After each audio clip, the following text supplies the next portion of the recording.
All right, where you All going? right. What's going on, everybody? It's your boy at Big Game James _36 with my boy Struggle May 105, Freddie Stevenson's with the fullbacks.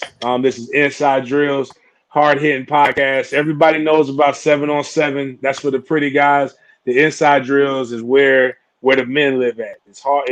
You can't avoid the contact. You know it's coming. Everybody's going hard hitting. And what better way to actually get a podcast about inside drills going than to bring in a linebacker, but not just any linebacker. Arguably, well, not arguably, only idiots will argue it. I'd say No, they the will. greatest linebacker to ever play college football, and One of them. and one of the best in the NFL. And that's Marvin Shade Jones. And what we're gonna do is we're just gonna chop it up like we do all of our podcasts, where we're just gonna talk. Obviously, there'll probably be some things where we talk about our nose, but mainly it's going to be good vibes and what he's got going on, and something that I know both me and Freddie hope one day in the not too distant future we'll be able to share, similar to what Marvin has, and that's that parenthood and the pride of having somebody that's pretty damn good come from out of your come from out of you. So, what's going on, Shade Tree? Not much, man. Appreciate it. Thanks for having me on. I'm so looking forward to this. Oh, first and foremost, let's just try. How did you get the nickname Shade Tree? Man, come on, man. Everybody know that, man. All right. Well, I know, but they might not know that. Well, it was a simple thing. I just, my brother had always preached to me about being number one or being the first at everything, being the first in line, being the first in all the drills and stuff like that. But I didn't understand what gases was. That open back 4 times, man. I struck out of that thing, ran over and came back in about 10 seconds. And they were like, hey, you're not finished. You got to keep going. I was done, man. I went over there and parked up under that tree that divided both the fields, and that was it. And the coach came and say, hey, man, we don't need no shade trees out here. I said, well, that's all right. You be calling the thing Marvinsville soon. So real simple. It ain't because I killed nobody. I hit nobody. I hit you like a tree branch. Yeah, So I got you. That's funny. That's like I got a partner that played with the Jaguars, and his nickname is Big Sofa. And it ain't necessarily the kindest compliment when you actually hear the backstory, but you gotta own it. It sounded like Shade Tree probably has some other things. And for those who don't know, because it's been some time, we used to have 3 practice fields, or it might have but they were divided. But there was one that split the main 2 practice fields, the offensive practice field and the defensive practice field, and it was a big ass shade tree. Only one out there. People didn't realize that back then, man. It was 100. We used to be 120 degrees up under the tree back then, and Florida. It was hot. I don't know how we survived, man. I walk outside right now and it's 90 degrees. I bust in the flames. I had to drop down and roll over, man. It was crazy back then. Tallahassee heat is different than other places because it's like you say, it's nowhere you could go to really escape that humidity and that heat. It's everywhere. The shade does make it a little bit better, but it ain't that much better. It's hot everywhere. Well, think of it this way. Back in our days, now we didn't actually get that 20-hour rule until like we joined until 92. So you only could do 20 hours of football related stuff during the week. We didn't have that rule back when I first got there before that. So, you was out there practicing. We would be practicing 3 hours, 3.5 hours. And Coach Bout didn't like it. He'd blow that whistle and restart practice and push dinner back, to 7 or 8 o'clock. So, so you didn't have that. See, now you got that rule where you only could do 20 hours. But man, back then it was different, man. Bro, it was different. I don't see. I go back and look. I say, man, I don't see how we survived a lot of those practices, man, because they were just that intense. It's like playing a game every day. That's how it was. Man, that's the first time I heard that. I know y'all say the generation of the day. So I'm glad I'm so, because I don't want to be practicing for no damn 4 hours. I'm glad. Well, like I said, the thing was, you probably had to. I could see it so much then because we had so much talent. You got to realize, just like when my class that came in alone, I mean, was really deep. Just even the linebackers. Me and Ken Alexander came in at that time. We number one, number two in the country at the time. Corey Sawyer, Clifton Abraham. I mean, offense, we had McMillan, Barnon, Crockett. I mean, man, you needed 4 hours just to see all the talent. So I get it, but man, it was. I mean, like I said, you just didn't have those time limits, and back then, and those coaches, they didn't believe in you being tired, man. I mean, that's just how it was. I mean, we ran, 6 to 10 of them guys every, after practice all the time. That was just common staple to run them, the over and back 4 times after a 3.5 hour practice. I think linebackers, I think we had them probably like 48 or maybe like 48 seconds or something like that. So that was every practice. So yeah, y'all also didn't have on scholarship. When did the 85 rule come into place? Were y'all at 85 scholarships then, or was it you could still get however many you wanted? I'm not gonna speak because I'm not certain about that. When they came in with a lot of them rules, because we didn't have a lot of them, so I didn't hear about it back then, so it might not even been around, man. Because a lot of that stuff came in after. I mean, when we went there, you just really didn't hear about that stuff. I mean, you just knew, hey, we bring in 25 new guys, and that was it. I mean, we had a good our walk-ons was good. Shoot, I mean, it was, man, it was a sight to see, man. I mean, just the amount of talent we had back then, it was just so. I mean, I was the only one. I started obviously as a freshman after the first series, but I tell people, man, I played half of pretty much every game, unless it was Miami or Florida, the bigger games. But most games I was done at halftime. I was done at halftime. I was on the bench. I'll come in, play that first series in the third quarter, and I was done the rest of the game. I mean, so that's just how much talent we had. Ken would go in, and you got to steer me. We had some of the younger guys, Rebo, the guys came in, and we still had, my freshman year, Carruthers, Ken. Then, the sophomore year, you had Brooks. We, man, we were loaded. So to do what I did in that amount of time and realize the amount of time that I played. I played, like I said, pretty much half of every game because it was over at halftime. We were just that good. Look at the quarterbacks. Charlie Wood. I had Brad Johnson, Casey Weldon. Them guys was all on the same team. And Casey was you had a Heisman Trophy winner, a Heisman Trophy runner-up in Casey Weldon, and Matt Fry. That's quite. Nobody really talks about Tamarick, but Tamarick was that guy. Like, man, Tamarick was amazing, man. Kickoff return, you already knew, man. And the thing with that cat was, the longer he ran, the faster he got. If you go look at, like, we played Miami that one year, and on that kickoff return he had, man, as you watch him run down the sideline, you will see the guys just, he's getting faster and faster as he's running. That guy was just an amazing talent. You think about it. And like I said, you had so many guys at those positions, but it didn't matter, man. It was just so deep. And like playing with guys, people don't realize, like, guys that's unspoken of, like Matt Fryer, who played wide receiver from Live Oak. Matt Fryer was an animal. That boy could run, he could catch, and he was tough. Then you talking about guys, Lawrence Dawsey, man. Knox. Man, we had some guys, man. Offensive line was good. That was our strength, but we had a bad offensive line. Shiver. Shiver. At one time we had Rob Stevenson, Robbie Baker, Kevin Mancini. All them guys could play. Don't remember even my freshman year. Hayward Hayes, Woodman. You had a line, man. Them guys was really, really, really good, man. We were strong at every point. Every point on that team, we had talent. D-line, we ain't got to talk about D-line. DA, you had Sterling Palmer, I had Reggie Freeman, I had Carl Simpson. Man, you playing behind them cats. And you know all them cats played in the league. Dan Footman.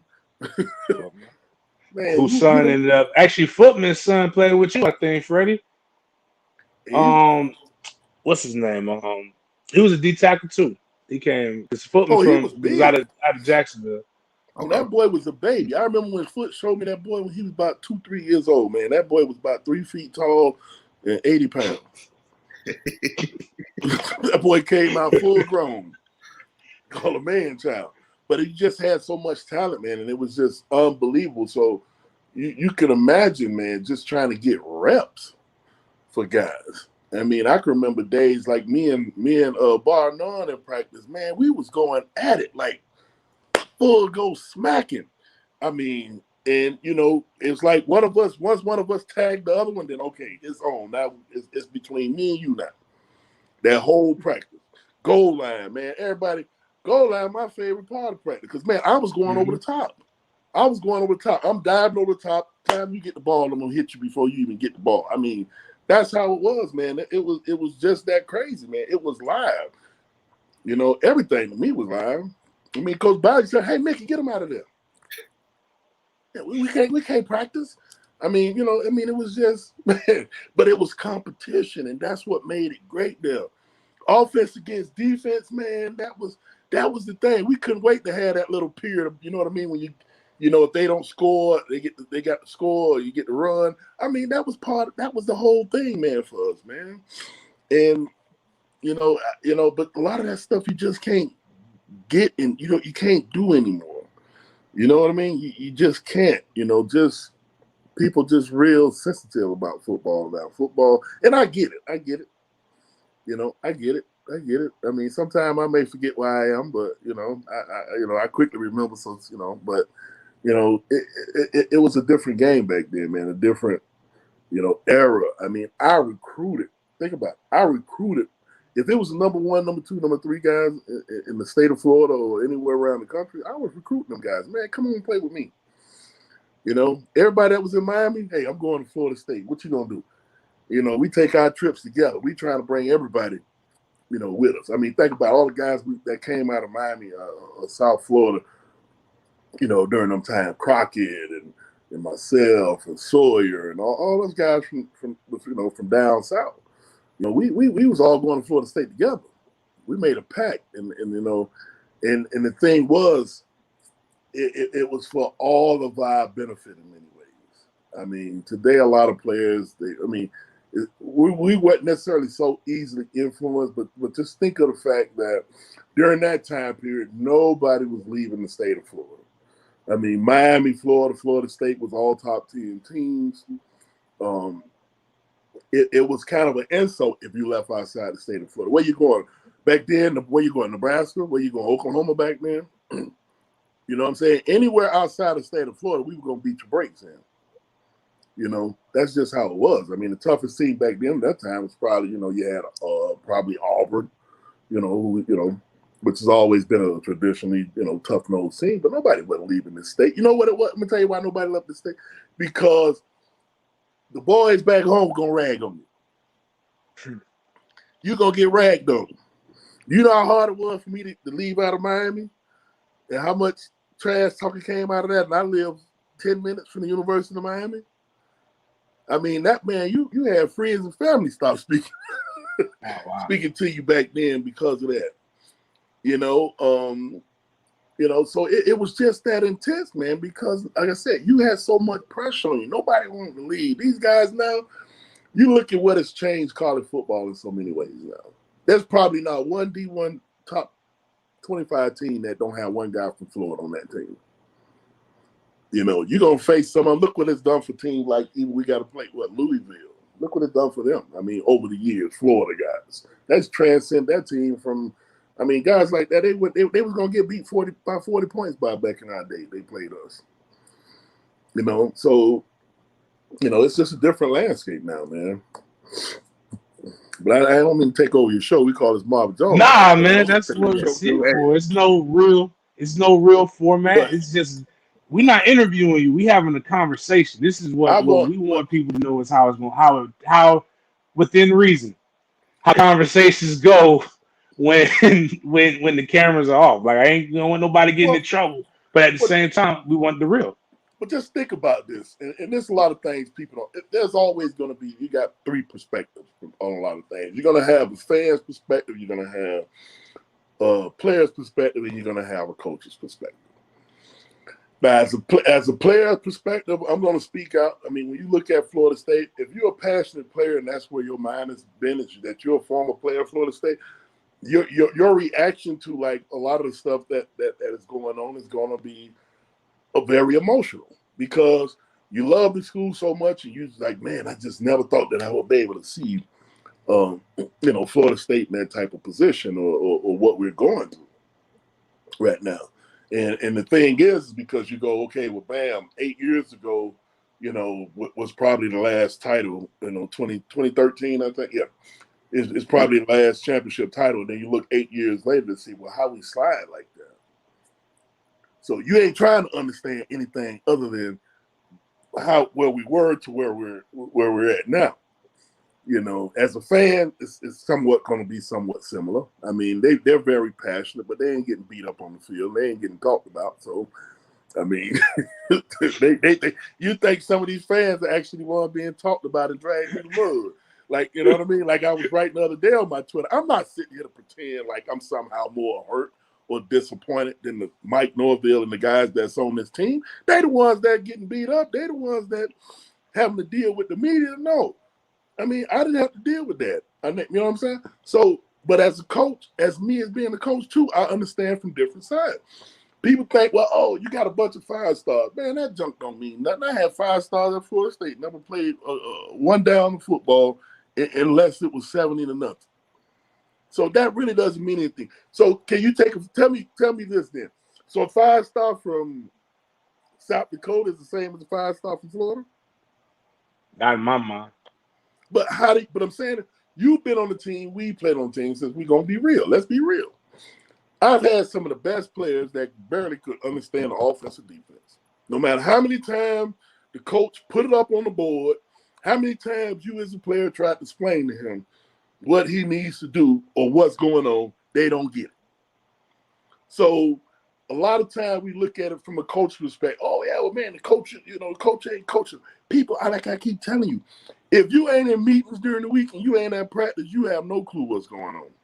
None. Because even as myself as a coach, I explain stuff to my players. I got guys that have played in college ball that don't even know how to draw up cover 3, cover 2. These are guys that went to major colleges. So I don't always look. So I have to look at it like, okay, from a coaching perspective, I look at it from.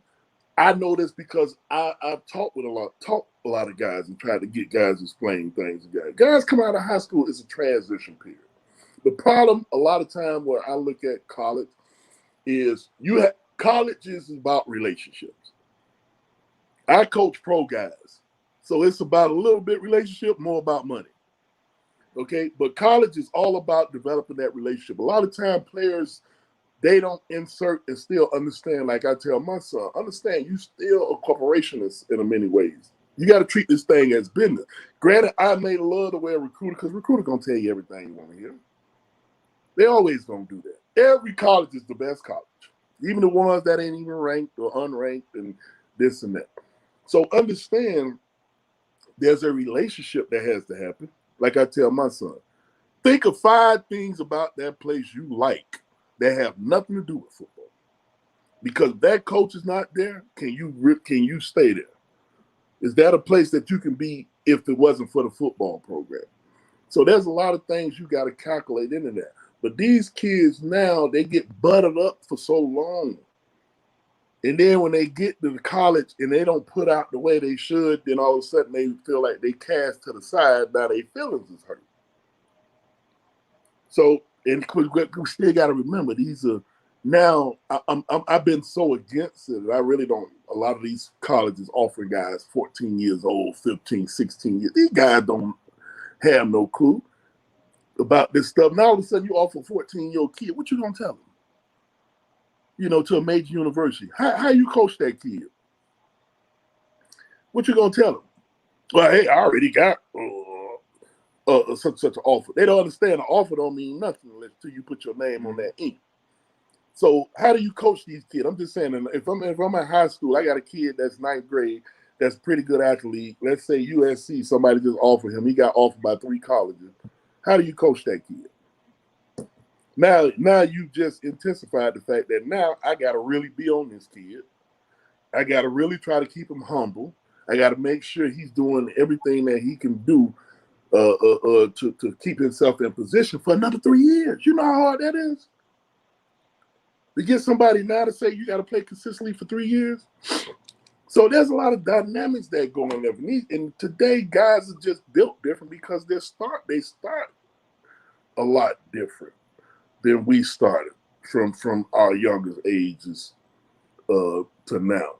And like I said, I ain't got nothing against the game. I don't have nothing against it. But I'm just telling you, the rules of football have changed so much now. You have so many dynamic kids now. If they ain't starting, they going to another high school. If they ain't playing at this college, they going to another college. They always so used to so quick to getting out of situation, understanding that, what Florida State is where it is because of guys that came before me that when Florida State wasn't what it was, say, I'm going to stick this out and we're going to make this into something. We're going to help build this program. People now want to jump on the bandwagon. They want to jump on the back end. They don't want to be part of changing the program and making the program. That's why guys that's from my era are still talked about the way they are because you know what? When we was there, we withstood all of the ups and downs. So guys now can benefit from that. And not to say that guys don't put their work in. You guys absolutely put your work in. If you went to Florida State and played with Coach Bout, you put your work in. or Jimbo, you put your work in. But it's just complicated now, man. And I think that's what has really changed so much of, college and why you see a lot of the stuff that's going on.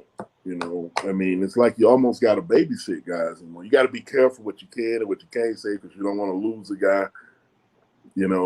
It was back in my day. I can remember when Steve Spurrier first took over the University of Florida. Matter of fact, my last year leaving out of high school was Steve Spurrier's first year at Florida and Dennis Erickson's first year at Miami.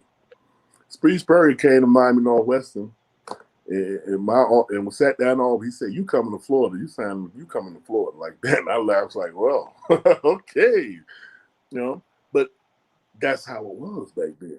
Because everybody during that time, you could say those type of things. It was like, hey, we offer the best, we got the best. Florida State had the best. The difference between me and Florida State and everybody, Coach Bout had been there forever. I know he wasn't going nowhere. So I knew I was going to have my coach my whole career versus anywhere else. But it's a different game now, man. Guys just, like I said, man, you just don't know what's going on in the program unless you're there and you're in the meetings. You don't know who can comprehend what. I mean, just because a guy 5-star don't mean that when you open up a college playbook, he understands what's going on. Right. And I think the biggest thing too is like once you sign that dotted line, the stars don't really matter anymore. Nope. A perfect example, if you're looking at the current Florida State roster, I think Trayshawn Ward is the best running back that they have in that backfield. Okay. He was a 3-star walk-on.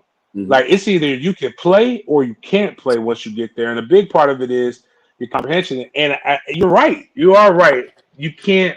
Part of it is you can't relay the message in a manner in which is conducive to football players, as I call it, football talk, because everything is you can't critique people anymore. And people say I'm harsh, which I'm not, but I talk like my position coach talk. You are harsh. Billy Sexton. When I tell people, Billy Sexton cussed me out my freshman and sophomore year. He cussed me out when I did right. He cussed me out when I did wrong. He cussed me out when the other fullbacks did right or wrong. Sometimes he just did it just to make sure I was paying attention. But the reality is he told me one time, he said, my job is to, he said, I like you, Coleman, but I love my wife. See, my wife is accustomed to having nice things because of my Right. coaching, and I've given her a lifestyle. Right. That is predicated on getting as many 18 to 23-year-olds to do whatever it is that I need them to do. I keep Some of it y'all real. are dumber than what was sold to me. Some of y'all haven't been used to this kind of responsibility, so you're gonna flunk out. A few of y'all gonna find a girl that's gonna do something strange to you and that's gonna mess up your mind. And then some of y'all just gonna have life happen. He's like, so I got to get as many of y'all as I Right. can and hope that they stick. Right. And I can like you all day, but I love my wife, so I'm gonna do what I need to do for my wife. And I think that's a part of the, like, when I talk to some of these young guys, I always tell them, I was like, I don't really, at the end of the day, they gotta recruit somebody to replace you every year. If not, then you shouldn't be at that program. You'd probably be at a sorry program. Sorry programs don't recruit somebody to replace you every year. Your job Right. is to keep your job. It's the coach's job to find somebody to take your job. And that's just how this thing works. But you also brought up a really key point. And we had Bobby, and Bobby was there from, shoot, I didn't even know Florida State had football before Bobby came in, because that's all I knew. Um, Hell, I talk about Bobby so much that my son still, he doesn't know. I haven't told him. I don't know how to tell him what happened, because I think he'll be crushed. He has it made up in his mind that Bobby's going to coach him, and I told him if that happens, then I'm going to be scared, because that's not, like, you're not supposed to come out of the grave here. You're not supposed to go young again. You're supposed to stay old. But my position coach Billy was there the entire time. Mickey Andrews was there for years through Bobby's thing. Glad Like, you do. people stayed. You Right. had consistency, but the way the game has changed, and this brings up a Bobby quote. Bobby used to say a lot, and I heard him say in the interviews, the kids have never changed. The kids have always been the same. Mm-hmm. What's changed is the adults. Yeah. So, in the business of it. So, like, Yeah. now you'll have a coach come in and he's making $3 million more money than he's ever made. But then he's doing well, and then somebody offers him 5, and then now he got to go. And then somebody offers him 10, and now he's chasing the money. And that's the American way. But now these guys are like, well, now I got to go chase the bag. But it kind of messes it up, except Right. for the places that are good. Clemson has consistency. Alabama has Right. consistency. Oklahoma had consistency in the transition. Right. Even with Florida State, when we were able to get better and back on track, Jimbo was under Bobby. Right. So the transition Mm-hmm. happened, and there was a new coach, but there was a familiarity there Right. because that same guy had been there. And I think this is our first time as a university facing not only adversity, well, since Bobby got there, facing adversity, but facing 4 years of truly having people that nobody really knows about outside of Odell and Coach Dugans.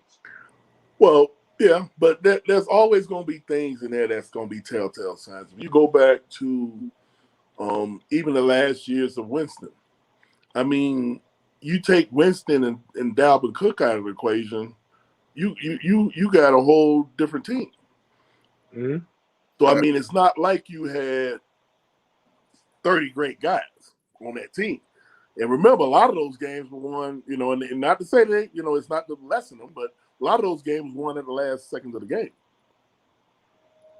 A lot of those games, you go back to those years, even last Jameis's years, because Jameis was that guy. He can make.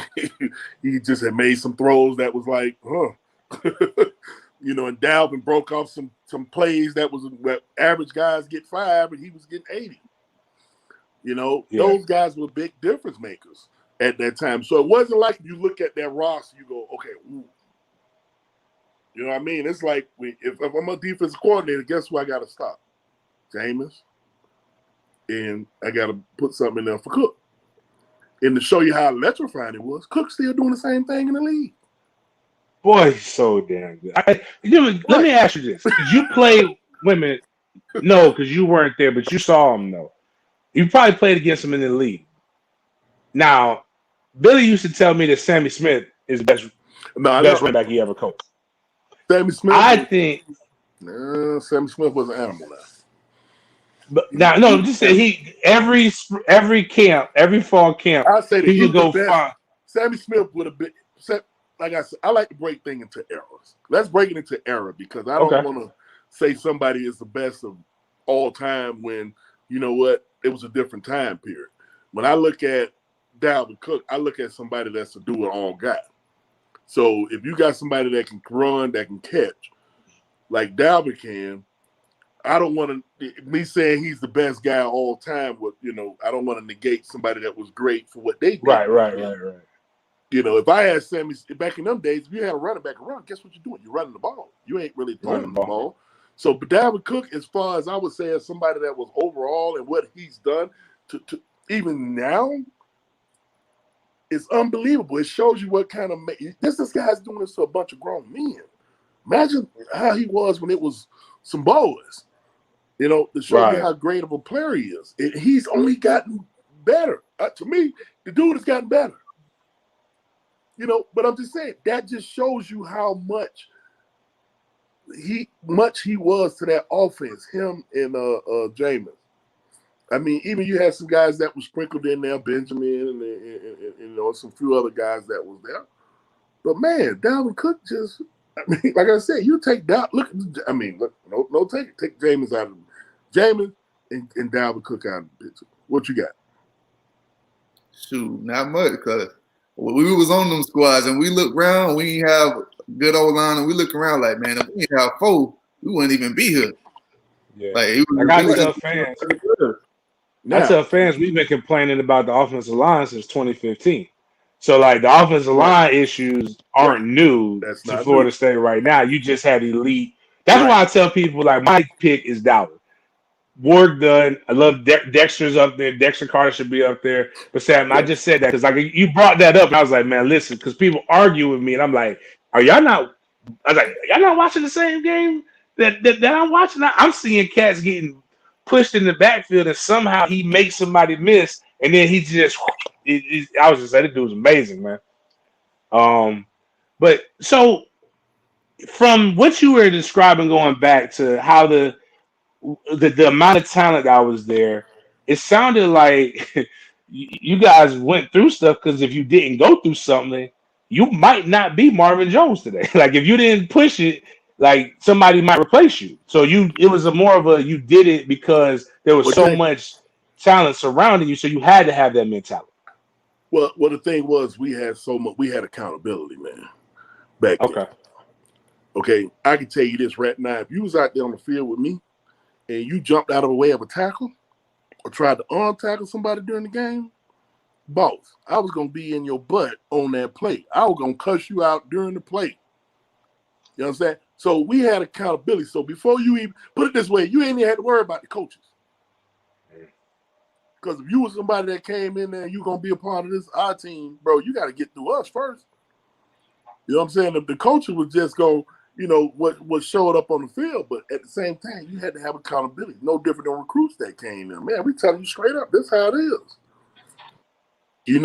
What you play? Guy asked the recruit, what you play? Linebacker. Well, hey, you ain't playing him. I'm just saying.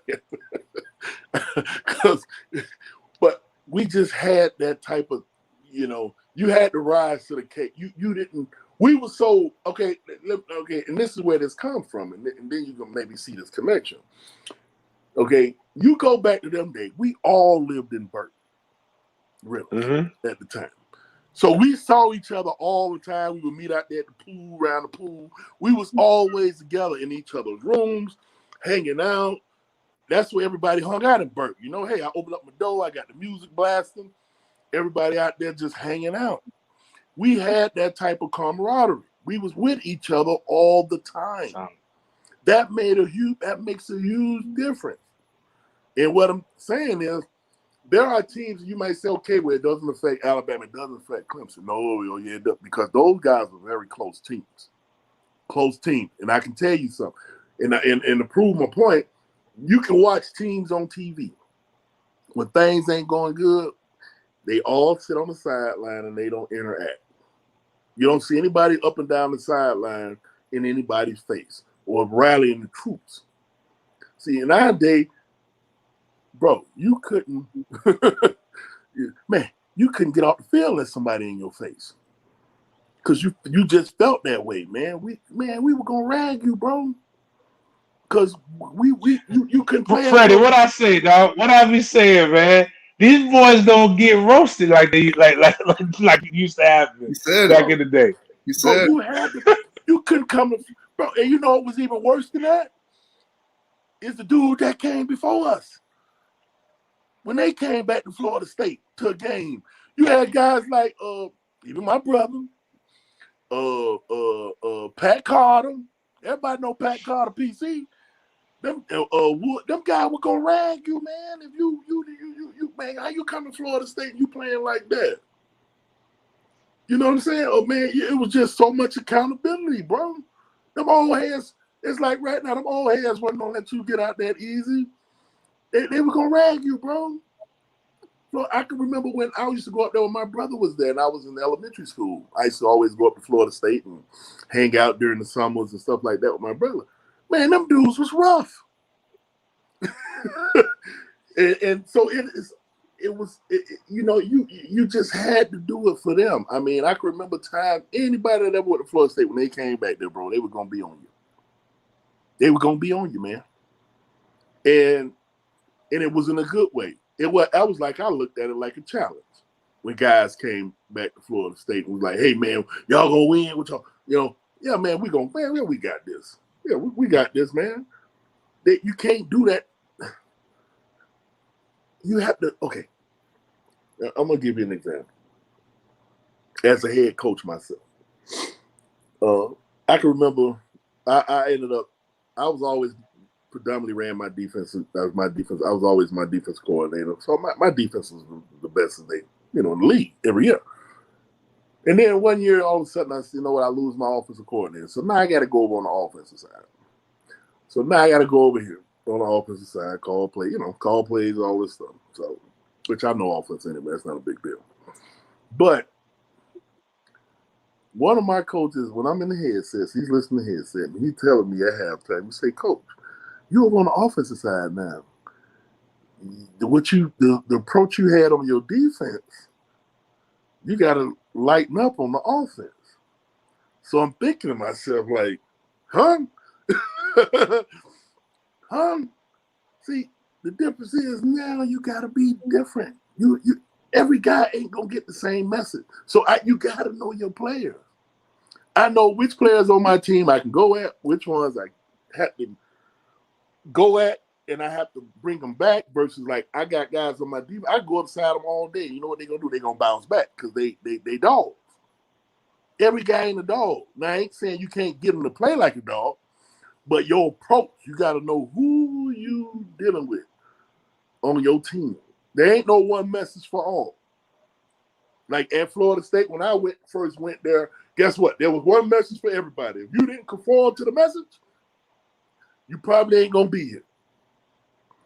What no coach was going to go treat you one way versus treating this guy another way. That just wasn't going to happen. Mickey Andrews ain't care nothing about all that, about how tired you are or you. I'll give you an example. I remember one time during practice, we did the tackling drill, and it was towards the end of practice. And I went to tackle a guy, and I slipped my palm open on the buckle on the helmet. Slipped my thing open. So I had to go to the doctor. Okay? Now this is at the end of practice.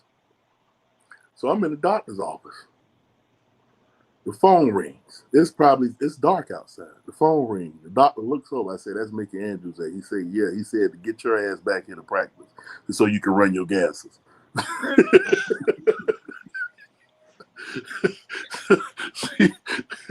And guess what? It was night. And guess who was out there? And guess who was out there waiting on me? To run my gases. You know what I'm saying? So, but you know what though? Like that goes back to what you were saying, the accountability part. Mickey was is still an interesting dude. Mickey, I heard Mickey, say something very that I wasn't ready to hear at 18 years old. I can tell you that much. You told you suck. Um, You suck. no, it was worse than that. He said, I think I was on scout team. Just a bit Basically, I suck. Basically, I suck. Yes, that's what he told me. But he said he told it's one play. He said, "I wish I knew your daddy 18 years ago." Okay. And I'd have gave him 50 cents for the condom. And I didn't even. I was like, "Damn, how old are you? Because condoms ain't been 50 cents for quite some time, coach." And then he said, "Excuse me." Again, this is inside joke, and this is Mickey. Because again, a lot of y'all sometimes you guys see the interviews, right? And you see the chewing people out, but you don't see the interactions on a day-to-day basis. And I'm going to talk about the duality of him. So and we heard a lot about this when right, wrong, or indifferent. Like I tell people, when PK had his issue, PK's issue was with Bobby. I didn't have that problem. My relationship with Bobby was different. I wasn't in that room, so I have no freaking idea what happened. But I do know there are three sides everybody has, and you don't get to the position that Bobby was in without having some teeth. Like I do know what happened with the Fred Rouse situation because I just so happened to be upstairs, and that's when I realized Bobby was a dog. Y'all saw the all shucks part, but Bobby, listen, you don't control Mickey Andrews without Mickey Andrews seeing something. If people remember The Godfather, Don Corleone had Luca Brasi, who everybody in the world was afraid of. Everybody feared Luca Brasi, but he feared Don Corleone. So that lets you know how bad Don Corleone was. But he said the best part of you, Mickey Andrews said the best part of you was dripping down your mother's leg. And then excuse me, my friend, this motherfucker had the nerve to ask me at the training table, "Hey man, how's your mama doing?" I said, "Bitch, you don't get to ask me how my mama's doing right now after what you just said to me." That being said, over the years you get a chance to talk to him. It's a relationship that's built. So I hear what you, even with Billy, I hear what you're saying to me, and I understand what you're trying to accomplish. On top of the fact that, I ain't the first person he ever talked to like that. He didn't talk to Marvin. He didn't talk to a bunch of other greats that had to humble themselves. And maybe if talking to them like that got them to where they at, maybe I should shut the fuck up and just let somebody talk to me this kind of way, and I'll be okay as long as it don't go past the point of like you just truly going. And sometimes it gone too far, and people will check it. But the one thing I will say is most of those coaches, but they care. I've seen them. If they went too far, they will come back and apologize to you off the field. There you go. Now there you go. That's the key part, because me and Mickey didn't always see eye to eye on a lot of things. I mean, there's some games when he cussed me out from the sideline about being somewhere in the coverage that ain't even where I was supposed to be. And I come up and feel like, God, damn it, Mickey, that ain't my fault. And he look at me like, all right. Then after the game, he'd be like, "You're like, all right, now, Shade Tree, now, I was just, but and that's how but that's what makes the difference, because out of all the stuff, Mickey or any of my coaches, I had the toughest. I mean, Wally Burnham wasn't no kick over either, bro. Wally Burnham was rough. But they would always come back to you and give you that little bit of, okay, all right, now, I'm just trying to help you. I just want to make sure we, blah, blah, blah. I'm sorry. I haven't had coaches apologize that way, and that's what makes the difference. Because now that's how you got that. Now you got that relationship that, so like you were saying about when you get recruited, once you sign on the dotted line, things always change. So you're wondering about what happened to that guy that showed me a side of him like he really cared about me when he was recruiting me. And that's what disappears a lot of times in recruiting sometimes, when guys get there. But they still had that side to show that humility when they were wrong. I've never not had any coach on Florida State staff that ever came at us a certain way that did not have humility to afterwards to say, hey, you know what? I was wrong on that. And you keep it moving. Okay? But we were built different. We were built a lot different because we were used to that. And once you came to Florida, that was like the first day of everything. When you came to Florida State, if you even remember Florida State, once they had those camps, youth camps.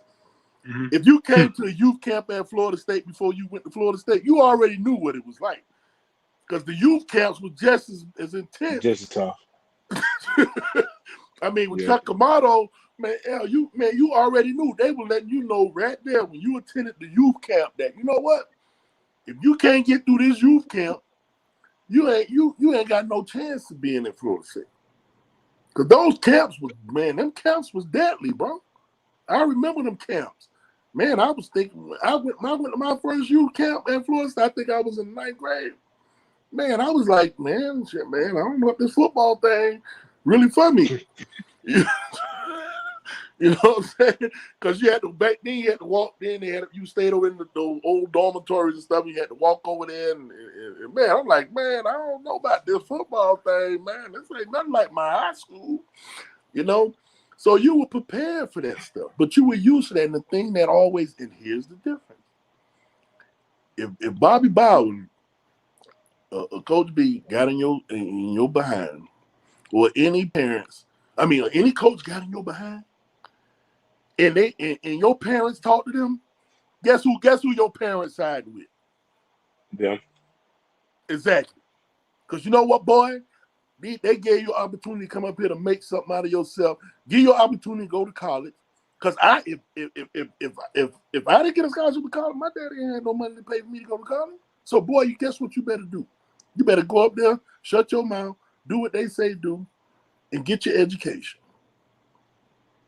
Your parent wasn't arguing with nobody. If Coach Bout would call and say, well, you know what, your son? No, ain't no. Yes, Coach. Okay, Coach, I'm gonna talk to him.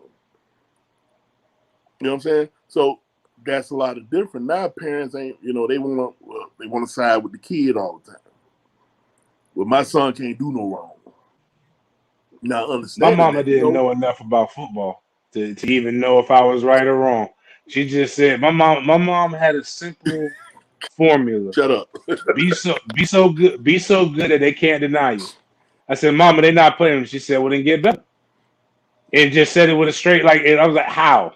She's like, I don't know. I didn't tell you to play football. She's like, I didn't tell you to play football in 9th grade. I didn't want you playing anyway. But I let you play. So you done went this far, you better figure it out. Yeah, but you know what? Think about it. It's an opportunity, man. And like I tell guys now, if you went to Florida State during my time period, and maybe even some of y'all, if you're on second team, you got just a good opportunity to go to the NFL as anywhere else. Look who you practicing against every day. That's like Alabama. If you're on Alabama's second team defense going against a first team offense, bro, you getting NFL experience right now. So a lot of times guys got to understand the totality of the situation. It's just sometimes when we're young, you being told so many things at a young age. And you start believing it. Like a person like Bill Parcells say, y'all need to quit reading them news clippings. News clippings don't do nothing but distract you. There's a difference between perception and reality. At least what's going on now at Florida State. And you know what? And because I've been up there, I met with the coaches and seen the atmosphere is totally different. I mean, let's be real, it's totally different than it's been in the last couple of years before that.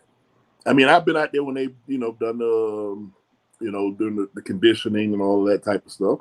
I mean, that's the type of stuff you got to have. But the thing is, you can't go tearing down everything every time you don't like something.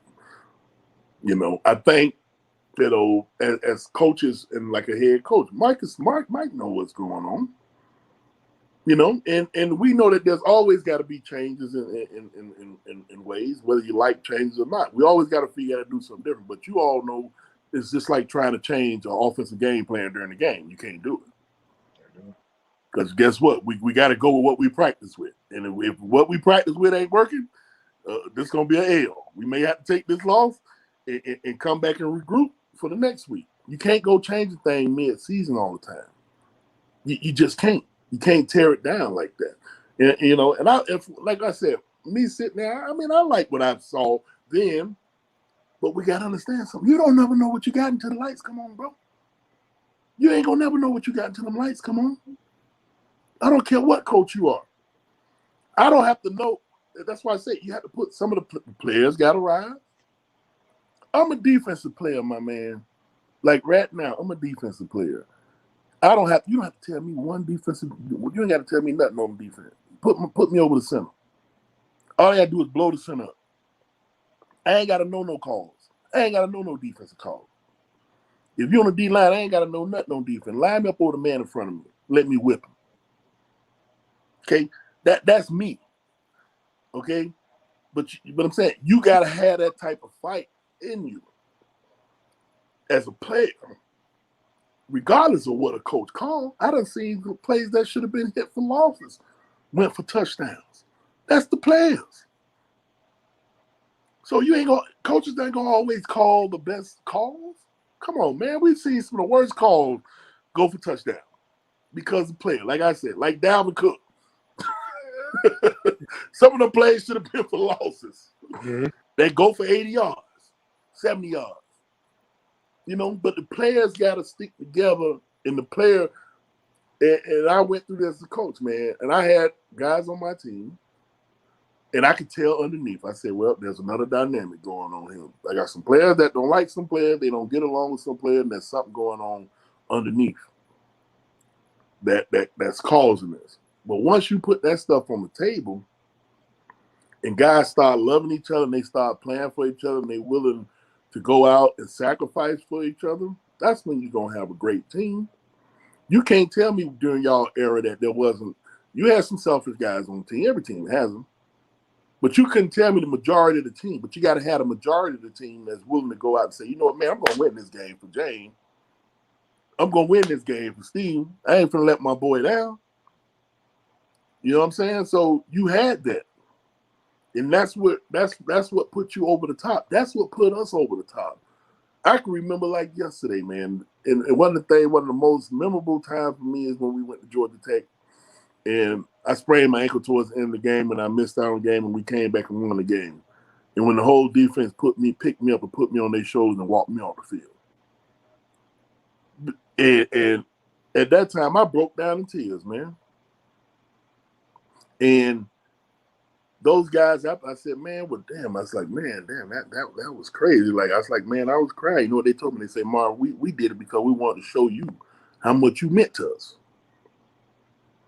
You know what I'm saying? See, so that's the type of guys, and that's what you got to have, guys sacrificing for one goal. And a lot of time when you have a big-time program, you got players always going to the NFL. That creates a selfishness. Because guess what? We ain't going because we love Florida State. We going because I go to the NFL by going to Florida State. See, now that's what everybody come. Now you get your 3 and outs. Now, how do you build on that? You get your 3 and outs. I got 3 years, whereas you don't have your players. That class is broken down. You got to remember, out of my class, I was probably the only one that went early, that left early. Out of my class of guys from the 1990 class. Remember, because my class was the one that won the first championship, 94. Mm-hmm. So I left in the 93 draft. 99, all the guys that was on my team at that time all stayed. So you had 25 of the top guys all stayed together as a class except one. So that built now how many guys have came within that 3 to 4 year period, in that 3 year period that got an opportunity to play and jail together personality wise, and now they found the love that they would play for each other. I was the only one that left that class. You think about during a lot of those last Bout years, Jimbo years, how many players came and were gone? How many of those classes got broken up? That never finished together. That never started out together and finished together. I mean, think about Alabama, how Alabama does it. You may play 1 year and go to the NFL at Alabama, but guess what? You're going to be there for 3 years.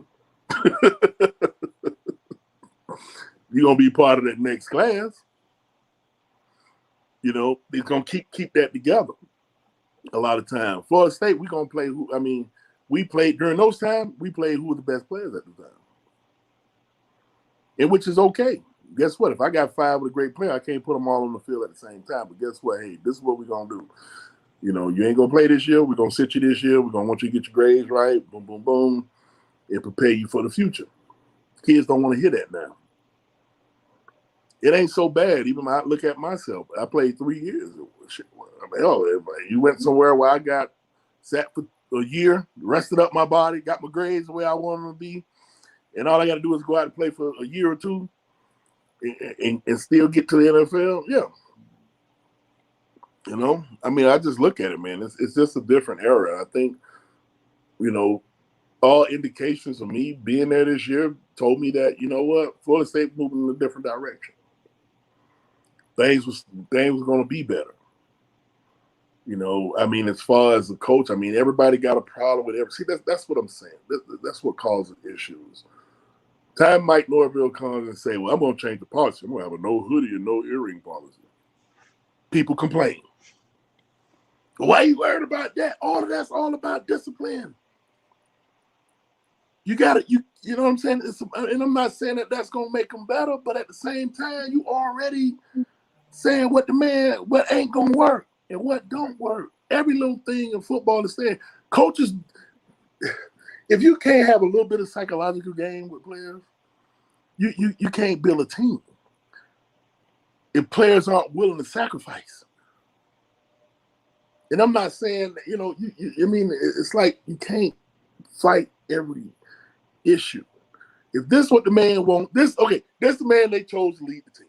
If this is what he wants to do, okay, fine. Guess what? You do that. Man, at the end, on the back end, if you let me do everything I say I can do that I want to do, and it don't work out, that's on me.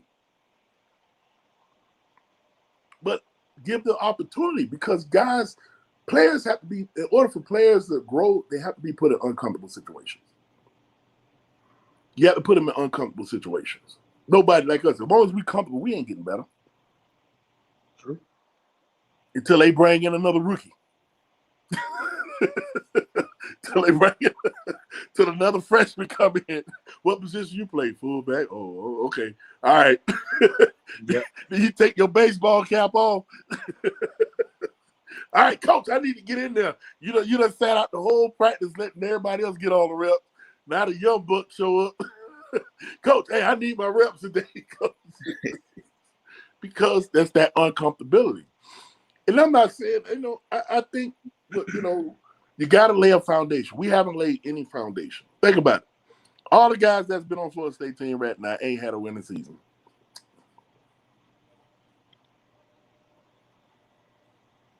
Dang. So how they know how to win? You got to learn how to win. First time in a long time. Right. Remember last year when Jimbo was there, remember we had to get that game back.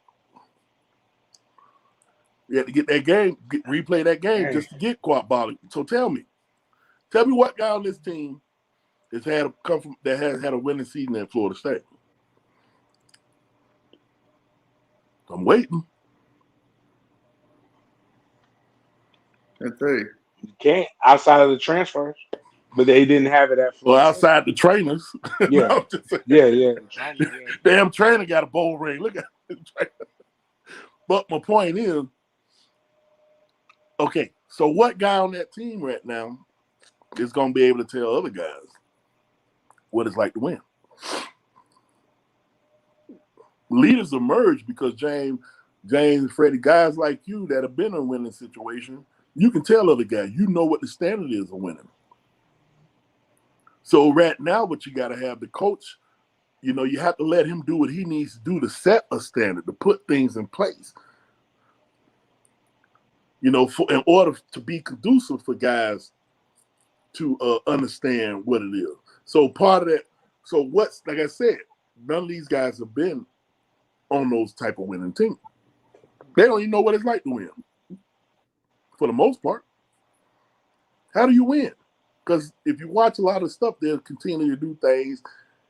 Penalties always cause you to lose. You know that. That's the biggest way to lose any game is penalties and turnover. Right? But a lot of them guys have to learn that. You have to set the foundation, and that's when you have a coach like Mike coming in and trying to say, this is what I want different. They got to set the foundation. They got to start somewhere. So we got to wrap up. In case you don't know, we're with Marvin Shaytree Jones. This is Inside Drills, Big Game James, Struggle Made, Freddie Stevenson. how do we turn this thing around? I want you to answer that in a few different ways. What is your opinion from an alumni standpoint? What can we do as former players outside of be supportive and we're gonna criticize because you said it best. It's happened every generation. So it happened with y'all. I know for a fact it happened when I was there. Because I tell people we got cussed out in '03 having won 10 games. It was a bad Clemson game away from playing in the national championship. Right. But I'm sure it happened with it didn't happen with Freddie. I've talked to some other guys before. So how do we as former alumni help and how do you as a coach how do you change this when you're not as a former coach, excuse me, as a coach, how do you change this from looking at the talent development and recruitment standpoint? Well, part of it's got to I look at this Florida. No matter what coach you bring in right now, because it's so new. I mean, like I said, we're 8 years away removed from a championship. So people that's still fresh in people's mind on the reflection. All of a sudden they seeing what the last coach that left, Jimbo's doing. So this is a special dynamic situation. Like I told people the other day, it's not like a Nick Saban situation. Nick Saban, the best coach in Alabama history was considered Bear Bryant. Bear Bryant left in '83. Nick Saban didn't get hired in 2007. So you're talking 24-year gap between the greatest and Nick Saban. So that wasn't fresh in people's mind. Right now, you still have a lot of stuff dynamics playing. You still got the championship. You still got this Jimbo situation. You just obviously something that was real, but with rest in peace, Coach Bout. That's something that's out there right now too. So a lot of people are looking at that angle, going, man, and now they with Coach Bowen's passing and everything too. All that has an effect because people are so fond of Coach Bowen. They love Coach Bowen. So for that to happen, and then you got this going on at the same time. You get what I'm going with that? So it's like, have that happen. They look at this as maybe should have been a special year. Win, Coach Bowen. A lot of that stuff. We're going through all of this adversity even after they've just, experienced a loss of coach. So there's a lot of emotions that you wouldn't normally have that are in the air right now. But at the same time, you just got to have patience with things, understand the situation, because you're in an uncomfortable situation. This is something that we're not used to, But I just say you got to get them in. You got to be patient. Every coach has a philosophy. I understand that. I started my season 0-2 this year. Nobody thought I would win a damn game this year. And I stepped with what I kept doing what I did every day. And the guys got better. And then guess what? At the end of the year, I won the damn championship. So you got to stay with your philosophy and let that get in because players have to adjust to it. Players have to, once your players buy into it, not everybody's going to buy into it. All these guys, he didn't recruit. He didn't recruit all these guys. But what you got to do is just you exercise patience. And I'm especially more sensitive because I got a son that's coming out. And everybody's texting me and emailing me and every time making a comment, well, Coach, we got to have your son. Okay, well, then shut up. You want me? So what? I'm just saying, relax. My son's reading and stuff too. You know what I'm saying? So I'm in a different situation. Now, if my son wasn't in that situation, hey, maybe I might act a little different. But now I have to be more understanding of that. Because of my son, what is he reading? All of this stuff that's going on, and we can't keep tearing stuff down, man, without letting somebody get it to a point. You're gonna have, bro. You're gonna have to go through at least 3 years of that before you even build a foundation. Because Florida State team is primarily what young guys. They're young. They are young. So we got to be a little more understanding. But I'm not. Criticize whoever you want. If coaches, hey, I'm all for, you know what? If coaches and people make mistakes, you can criticize adults. I'm just not okay with going at these kids like that. That's what my issue is with it because you know what? 99% of people out here, if you went at their kids like that, they want to fight you.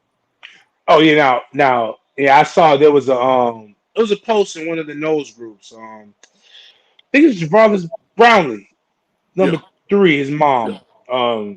You know, I got a story about that. And PG. it was great. I get 100% what she's and she's right. She was right.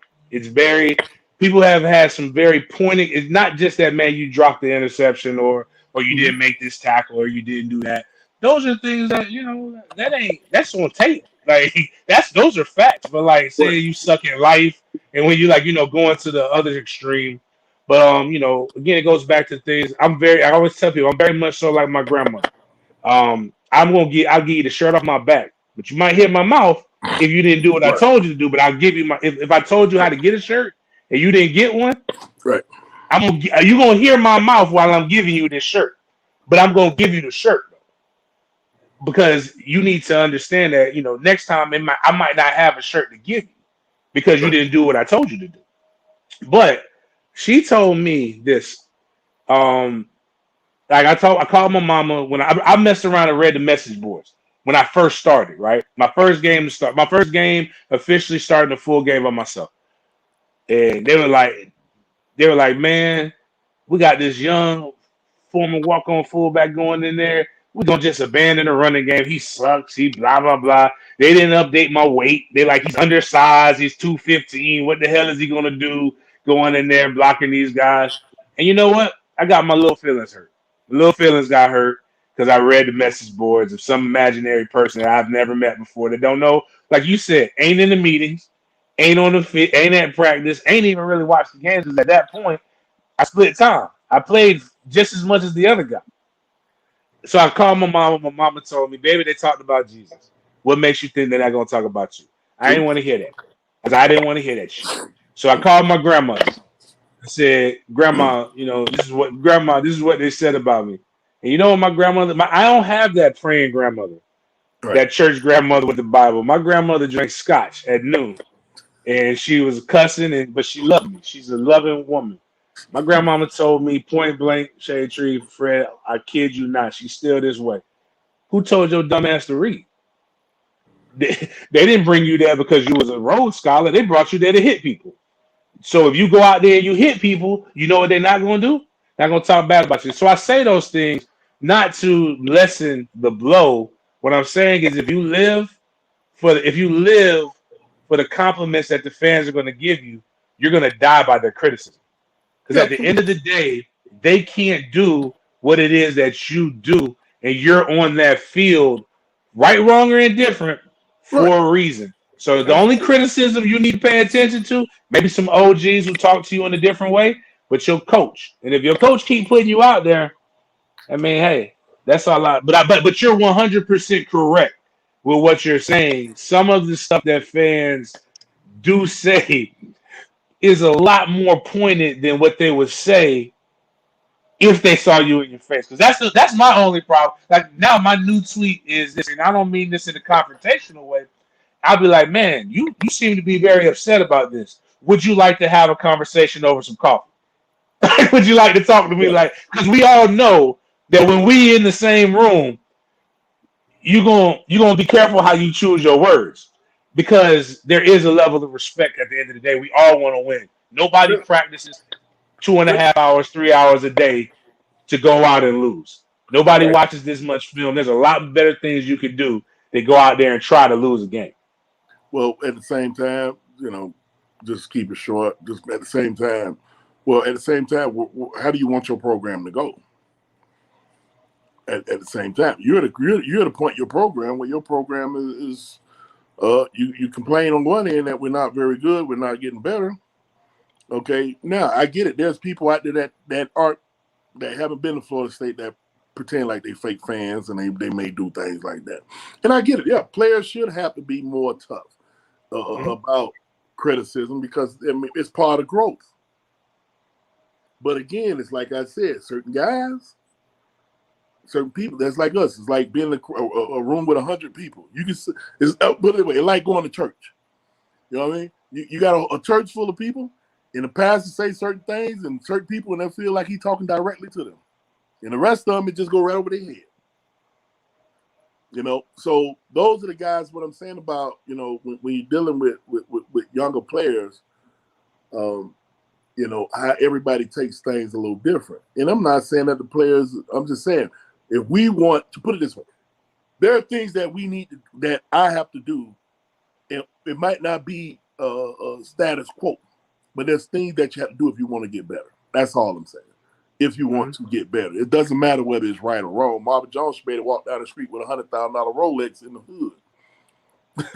But the reality is that might not be what I may want to do. Right. Well, man, we can have this. Man, this is what, again, I think this is why me and Freddie started this podcast this way. Man, these are conversations that people need to hear, one, so they can I don't think a lot of people really understand the history of Florida State. They don't. I think they think they know. They think, but they don't. And I was telling this, it's almost the challenge in the recruiting thing should be, can you come and be Florida State's all-time greatest at your position? And I went through, like, if you go through every position, existent and even non-existent positions now, and name the top 10 players at Florida State in that position, it reads as a who's who. And the guys who get left off the top 10 were some damn good players too. And I think, but again, just hearing what it was like in the in the early 90s, when basically during the dynasty period in its early stages, hearing where it's been like that, and then hearing from a parent who has a legacy recruit. So there's no matter if you don't have to agree with the people. We're not selling you that you have to agree with it. All these things, this isn't meant to be confrontational or argumentative. What it's meant to be is for you to get a peek behind the curtain and listen to people who've actually lived it and are currently going through it, so you can now in turn learn to have intelligent conversations on your own. And we all see the product and we don't agree. I just want to bring up some things that are always in play, because a lot of times people don't understand the dynamics that's in play. I'm talking from like you said, a recruit perspective as a coach. I'm talking from a player that's played there and been through that. So I'm giving you three different perspectives of things that you don't think about. Now is that to say you got to agree with me? I don't care whether you agree with me or not. I'm just telling you what facts.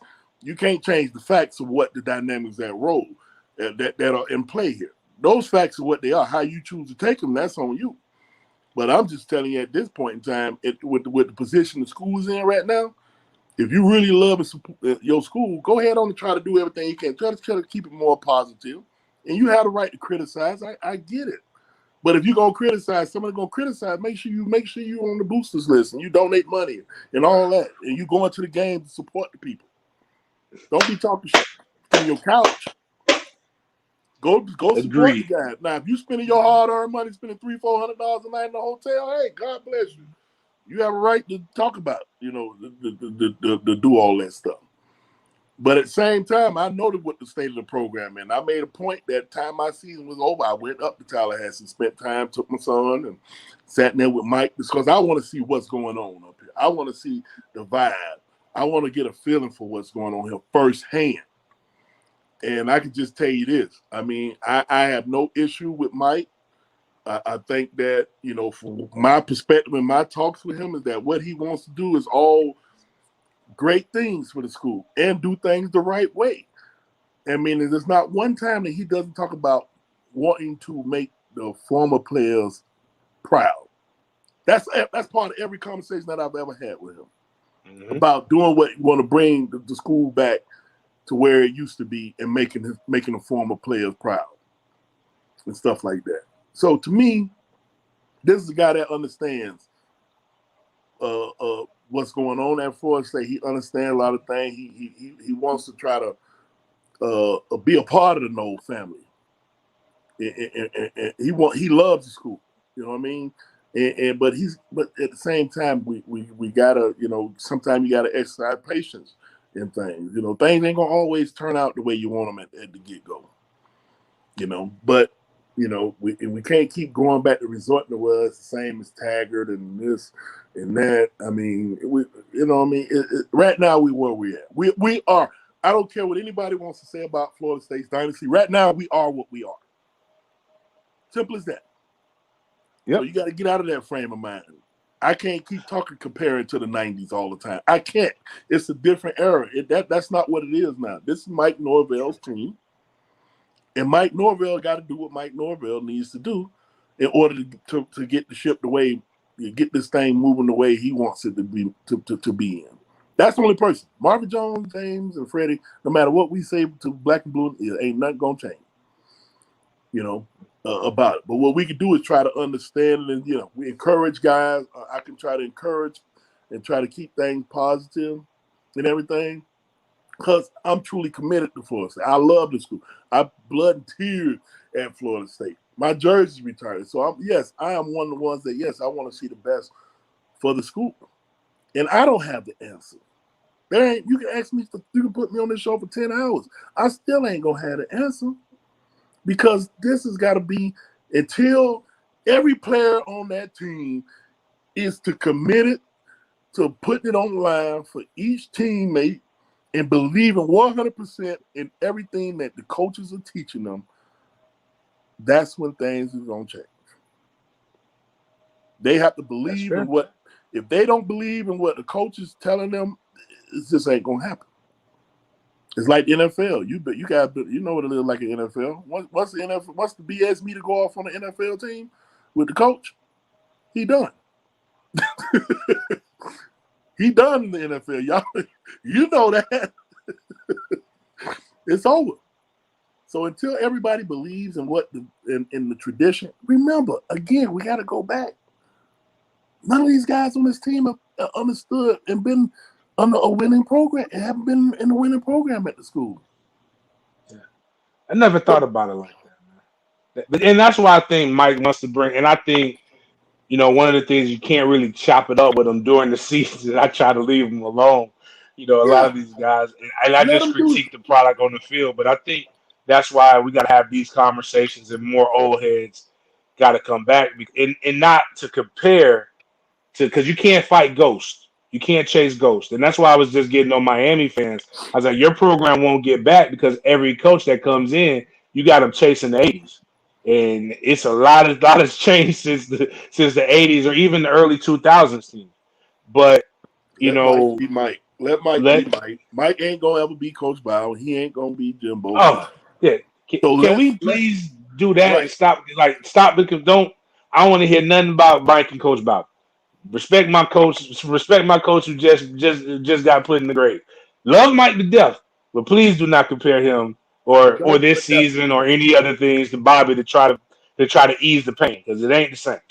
It's not the same. It's not the same. Got stability. It's just I just want to see Florida State get back to where it is. I really don't have the answer. I don't think a lot of people have the answers, but I do know this: if the team.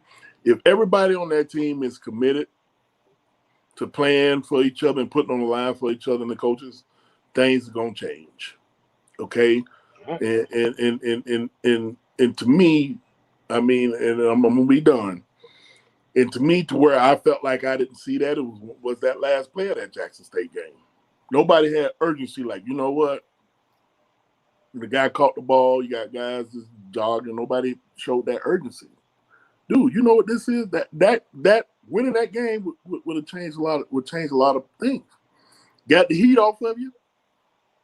Even though it's Jackson State, a win is a win. You be 1-1. I mean, at the time. That game, a lot of games like that carry over into the next week. Like they say, don't let this last game beat you the next week. And a lot of that is probably how that went with this game too. So understand, you got two guys are willing to put that on the line. Like I said, I love players and I want the best for players, man, and no different.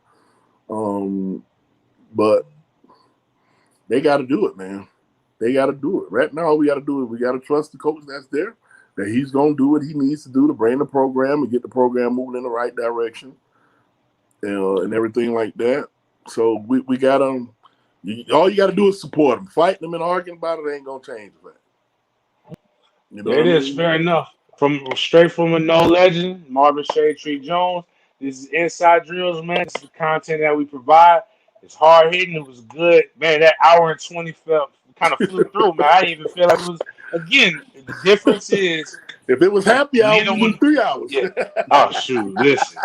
Listen. I'm gonna tell you what. If nothing else, I think we've all said we'll be at the Miami game. If you ain't got your tickets, you want to support the program, you might want to come into the Champions Club and you see me and Shade Tree around each other. You might get this, get this for a full game. Appreciate your time, man. Anytime, Y'all man. check us out. Make sure you subscribe to the YouTube channel with Sports Den. Listen to this. Share this in the different node groups. Share this with people. This is what needed to be heard.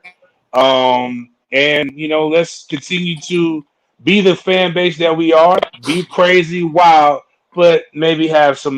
Maybe understand, like we don't need to necessarily go for the throat every time. Until next time. This is James Coleman for Freddie Stevenson, and we're signing off.